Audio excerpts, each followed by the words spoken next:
I am pregnant.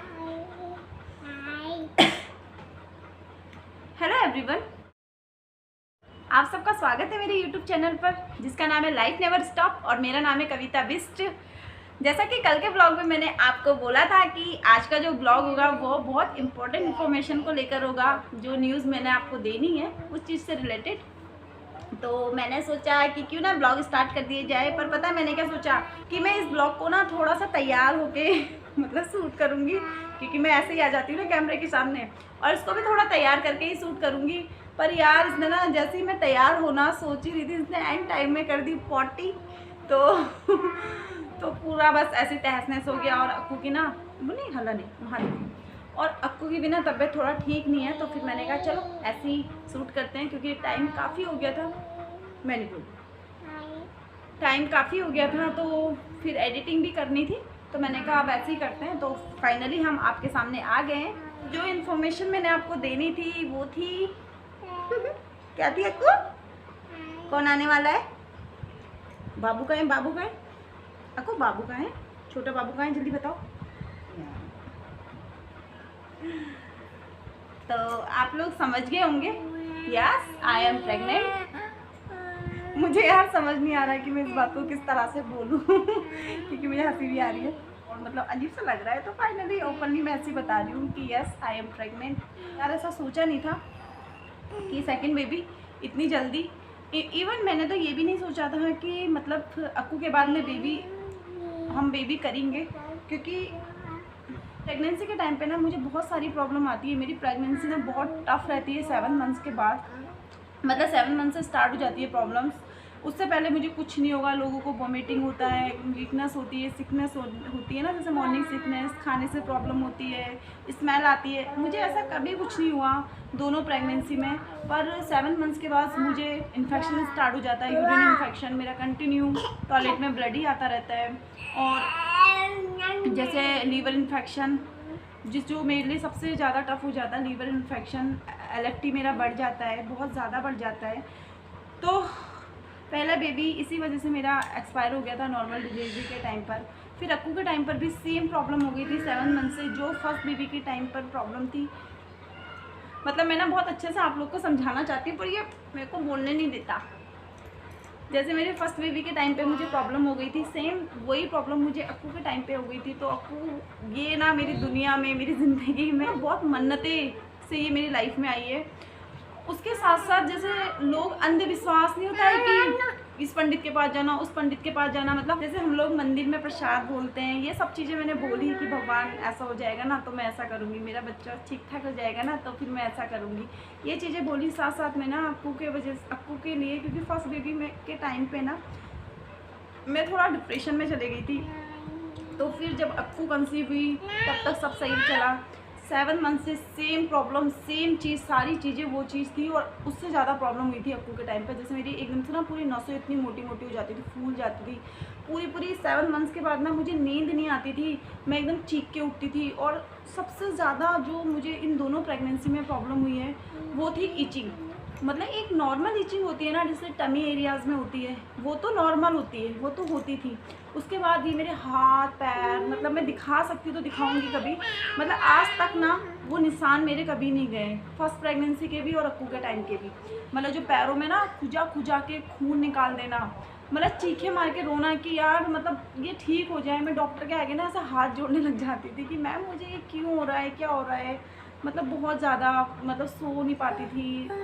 Etching इतनी ज़्यादा कि नॉर्मल में हाथ से इचिंग जो हम करते हैं ना हाथ से, वो तो कुछ होती नहीं थी। मतलब ऐसा ना, ऐसा लगता है कंघी नहीं होती है जो हम हेयर कॉम करते हैं, उससे इचिंग करना, लोहे की चीज़ों से इचिंग करना, ऐसी बहुत लिमिट क्रॉस इचिंग होती थी। LFT जब मेरा बढ़ता था। तो अगर किसी को ऐसी प्रॉब्लम हो रही है प्रेगनेंसी के टाइम पर और अगर वो मेरी वीडियो देख रहे हैं तो प्लीज़ मुझे कमेंट ज़रूर करिएगा, क्योंकि मैंने वो दोनों चीज़ें बहुत फेस की है। इवन उस चीज़ की वजह से मैंने अपना फर्स्ट बेबी खो दिया।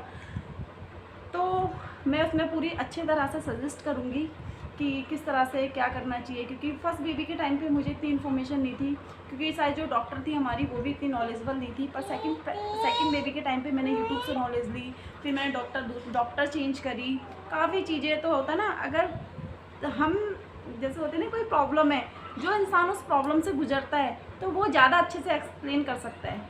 और वैसे भी यार मैं काफ़ी इन्फॉर्मेशन दे सकती हूँ क्योंकि दो बेबी हो गए, अब ये तीसरा है और ये दोनों ही प्रेगनेंसी मेरे लिए ईजी नहीं थी। अगर कोई लेडी प्रेग्नेंट है तो प्लीज़ आप मुझसे कांटेक्ट करिएगा, और अगर आप मेरे चैनल पे नए हैं तो प्लीज़ चैनल को सब्सक्राइब करिएगा क्योंकि मैं डेली की अपडेट दूँगी अपनी प्रेगनेंसी से रिलेटेड, क्योंकि मुझे पता है कि मेरी प्रेगनेंसी ईजी नहीं होने वाली है। तो जितनी भी ज़्यादा मतलब मुझे दिक्कतें होंगी और मैं उनको जिस तरह से फेस करूँगी, चाहे डॉक्टरी तरीके से या अपने एक्सपीरियंस से, तो मैं वो दोनों चीज़ों को आपके साथ शेयर करूँगी। तो आई होप इससे आपको हेल्प मिलेगी। आई थिंक आपको मेरी बातें समझ में आ रही होगी। मैं बहुत फटाफट बोल रही हूँ क्योंकि आपको ना चिड़चिड़ कर रही है, तो मुझे लग रहा है कि फटाफट से मैं इस ब्लॉग को भी कंप्लीट कर दूँ। इसलिए अगर कोई भी लेडी ऐसी है जो प्रेग्नेंट है तो प्लीज़ अगर उसे कुछ भी प्रॉब्लम है तो मुझे कमेंट करिएगा। अगर LFT से प्रॉब्लम है तो प्लीज़ मुझे कमेंट करिएगा, क्योंकि ये प्रॉब्लम मुझे लगता है कि बहुत बड़ी होती है। हम फिजिकली जो चीज़ फेस कर रहे होते हैं ना, साथ में ये भी रिस्क होता है कि हमारा बेबी सही सलामत होगा या नहीं। सेम अक्कू के टाइम पे भी था कि ये सही सलामत होगी या नहीं। मैंने आपको बोला था कि काफ़ी लोगों का ये क्वेश्चन आएगा मन में, जो भी मेरे नॉन या अननोन होंगे, कि यार इतना छोटा बेबी है और सेकंड बेबी इतनी जल्दी है वो, और जबकि मतलब इतनी प्रॉब्लम होती है उसके बाद भी, मतलब मुझे बहुत प्रॉब्लम तो चलो हमें जो भी होती है ना, हमारी बॉडी को जो भी प्रॉब्लम फेस करनी होती है उसमें ये लगता है कि चलो यार वो एक टाइम है। प्रॉब्लम तो जो भी हमें फेस करनी होती है उसमें प्रॉब्लम कुछ, उसमें कोई दिक्कत नहीं है। कि मुझे ऐसा लगता है कि जैसे मुझे जब ये प्रॉब्लम स्टार्ट होती है ना तो बहुत ही मुश्किल होता है वो टाइम काटना। तो पर मैं ये सोच के काटती हूँ कि चलो यार 9 महीने तो है, 9 महीने मतलब एक टाइम तो है ना उस प्रॉब्लम का। उसके बाद तो मेरी वो प्रॉब्लम सॉर्ट आउट होने वाली है। तो मैं ये सोचती हूँ कि चलो यार कुछ दिनों की प्रॉब्लम है मेरे को फेस करनी है, उसके बाद ना मेरा बच्चा तो मेरे पास आएगा। हम ये सोच के काट सकते हैं, पर जो ये LFT वाली प्रॉब्लम होती है ना, इसमें श्योरिटी होती भी नहीं है कि हमारा बच्चा हमारे पास आ जाएगा। हम वो प्रॉब्लम फेस करते हैं दिन रात, अपनी मतलब दिन रात चाहे रो के करे या हंस के करे उस प्रॉब्लम को फेस करते हैं, और लास्ट टाइम पे कोई गारंटी नहीं होती कि हमारा बेबी हमारे पास आएगा। तो ये सबसे ज़्यादा मुझे मुश्किल लगता है कि यार एक तो पूरा मतलब हम इतनी चीज़ें बर्दाश्त करते हैं, बेबी भी सिक्योर है या नहीं है ये भी पता नहीं होता। तो प्लीज़ अगर कोई भी ऐसा है जिसको ये प्रॉब्लम है तो प्लीज़ मुझे कमेंट करिएगा। इसमें क्या होता है ना, बहुत ज़्यादा ईचिंग होती है, लिमिट क्रॉस। और पता है मेरा फर्स्ट बेबी था ना, तो मुझे ये चीज़ समझ नहीं आई, क्योंकि पहले से ही पता था कि हाँ प्रेगनेंसी में ईचिंग होती है, ठीक है। तो जब मुझे ईचिंग होती थी और मैं किसी से भी कहती थी ना, तो सब लोग को ये लगता था कि हाँ यार ईचिंग तो होती है। तो मैं भी ना उसको नॉर्मल वे में लेके जाती थी। मैं सोचती थी कि यार ईचिंग तो सबको होती है तो मुझे भी हो रही है, पर मुझसे वो बर्दाश्त नहीं होती थी। तो मैं सोचती थी कि इतनी होती है क्या। तो फिर मुझे लगता था चलो किसी को ज़्यादा होती होगी, किसी को कम होती होगी।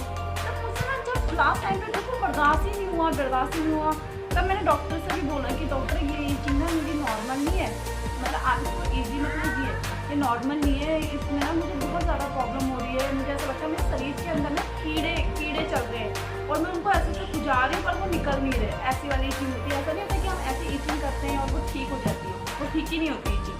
तब ठीक नहीं होती जब तक आप उसमें से ना ब्लड ना निकाल दो, और फिर ब्लड निकलता है तो उसके बाद जलन होती है ना, तो वो जलन की वजह से वो ईचिंग थोड़ा शांत होती है, अदरवाइज नहीं होती है।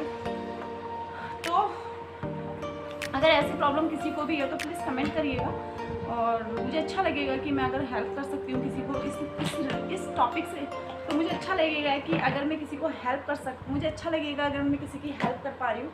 तो क्योंकि मुझे पता है कि बहुत ज़्यादा प्रॉब्लम होती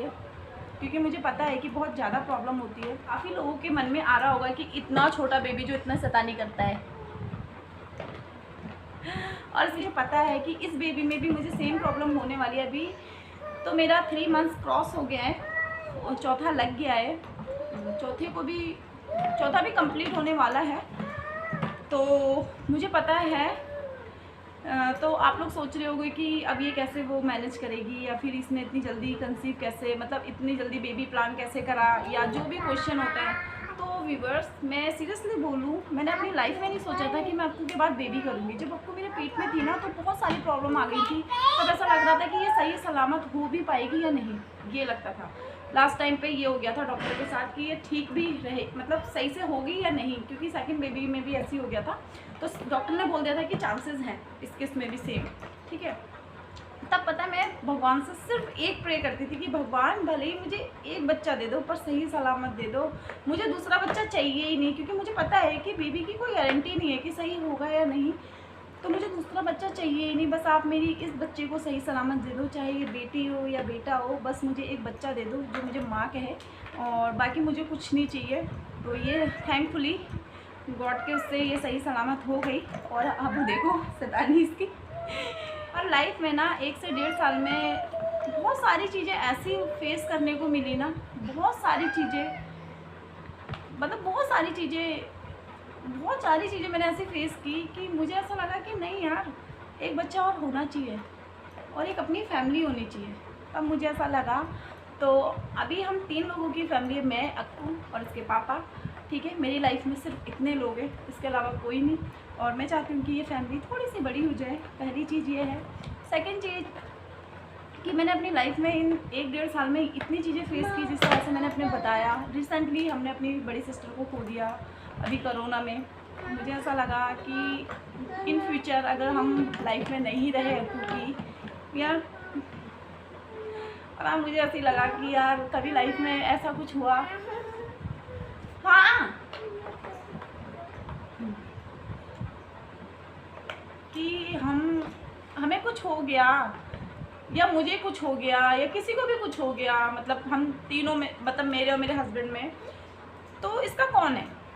मुझे ये लगा सबसे पहली चीज़ जो मैंने इस बच्चे को रखा, मुझे ये लगा कि इसका कौन है, फिर इसका कोई नहीं है। तो पहली चीज़ जो मुझे लगी कि यार मतलब अगर हम इसकी लाइफ में नहीं होते हैं तो उसके पास एक ऐसा रिश्ता होना चाहिए जो इसका अपना हो। क्योंकि मैंने देख लिया अपना अपना ही होता है। जब अपनी बहन के साथ या अपने बच्चे के साथ पक्षपात होता है ना, तो हर पेरेंट्स बोलता है, पर दूसरे के बच्चे के साथ भेदभाव होता है ना, तो सिर्फ लोग देखते हैं। तो ये चीज़ मैंने देख ली। तो जो इसका सिर्फ इसका हो, इसका अपना हो, ऐसा लगा। वरना मैंने लास्ट जब अक्कू के बाद मैंने ये सोच लिया था कि मैं अब बेबी नहीं करूँगी, क्योंकि मुझे बहुत प्रॉब्लम आती है। और प्लीज़ आप लोग प्रेयर कीजिएगा कि ये टाइम मेरा अच्छे से निकले और मैं अपने बेबी को अच्छे से जन्म दे पाऊँ। और इन दोनों, चाहे मेरी बेटी हो या बेटा हो, मायने नहीं रखता। हाँ, तो मैं कहाँ थी यार, अक्कू ना बार बार ट्राइपॉड हटा दे रही है, तो मुझे प्रॉब्लम कर रही है। और मुझे था भी कि जब ये उठेगी ना, मतलब मेरे पास होगी, मैं तभी इस वीडियो को बनाऊंगी, क्योंकि मुझे थोड़ी सी हिम्मत चाहिए थी यहाँ पर। बस आप लोग प्रेयर कीजिएगा कि मेरी जो ये प्रेगनेंसी की जर्नी है ये अच्छे से कट जाए मेरी, और मेरा बेबी अच्छे से हो जाए। क्योंकि इस प्रेगनेंसी में, पहली प्रेगनेंसी जो थी मेरी, उनसे ज़्यादा प्रॉब्लम है। अभी मैं बताऊंगी आपको कि क्या क्या है। एक ही प्रेयर कि भगवान सब अच्छा करना। और प्लीज़ आप लोग भी प्रेयर कीजिएगा मेरे लिए कि मेरा ये जो सफ़र है ना, ये अच्छे से कट जाए, मेरा बच्चा मेरे पास आ जाए, और अक्कू का भी छोटा बेबी इसके पास आ जाए है अक्कू। तो बस, क्योंकि इस प्रेगनेंसी में बहुत प्रॉब्लम हो रही है, बहुत ज़्यादा दिक्कतें हैं। अगर आपका इतना छोटा बेबी है ना, और अगर आप ये सोच रहे हो, अगर आपने कंसीव कर लिया तो अलग चीज़ है, पर अगर आप ये सोच रहे हो ना बेबी के बारे में, इतने छोटे बच्चे को लेकर, तो प्लीज़ मैं यही कहूँगी कि स्किप करिएगा जब तक ये ना 2, 2.5 या 3 साल के नहीं हो जाते तब तक। और अगर कंसीव कर लिया तो कोई प्रॉब्लम नहीं है, भगवान भरे सोल मेरी तरह छोड़ दो। तो चलो व्यूअर्स, इस ब्लॉग को मैं यही एंड करती हूँ, क्योंकि अक्कू के दलिए खाने का टाइम हो गया और मुझे थोड़ा सा काम करना है। और आप लोग मेरे लिए प्रे कीजिएगा कि मेरी जो प्रेगनेंसी की जर्नी है ये अच्छे से चले, अच्छे से बीत जाए, अच्छे से हो जाए सब कुछ, क्योंकि बहुत प्रॉब्लम है मेरी प्रेगनेंसी। चलो व्यूअर्स, अब हम मिलते हैं नेक्स्ट ब्लॉग में। और नेक्स्ट ब्लॉग जो होगा मेरा अल्ट्रासाउंड का होगा, तो वो मैंने सारी क्लिपें बना ली है जब हम गए थे, तो मैं अब उसको एडिट करके फिर आपको कल दिखाऊंगी। अगर ब्लॉग अच्छा लगे तो प्लीज़ ब्लॉग को लाइक कीजिएगा, शेयर कीजिएगा, कमेंट कीजिएगा। और मेरे चैनल पर अगर नए हैं तो प्लीज़ चैनल को सब्सक्राइब कर मुझे सपोर्ट कीजिएगा। और प्लीज़ अगर कोई भी फीमेल्स ऐसी हैं जो प्रेग्नेंट है और उन्हें ये चीज़ें प्रॉब्लम हो रही है, ईचिंग वगैरह की या कुछ भी, तो प्लीज़ कमेंट करके आप मुझसे पूछ सकते हैं। नेक्स्ट ब्लॉग तक के लिए बाय बाय। चलो बाय तो कर दो, फिर दलिया बनाएंगे। मुँह से बोलो ना, कैसे बोलते हो आप, बाय बोल दो। मेरी अक्कू की चूड़ियाँ देखी आपने, कितनी अच्छी चूड़ियाँ है ना।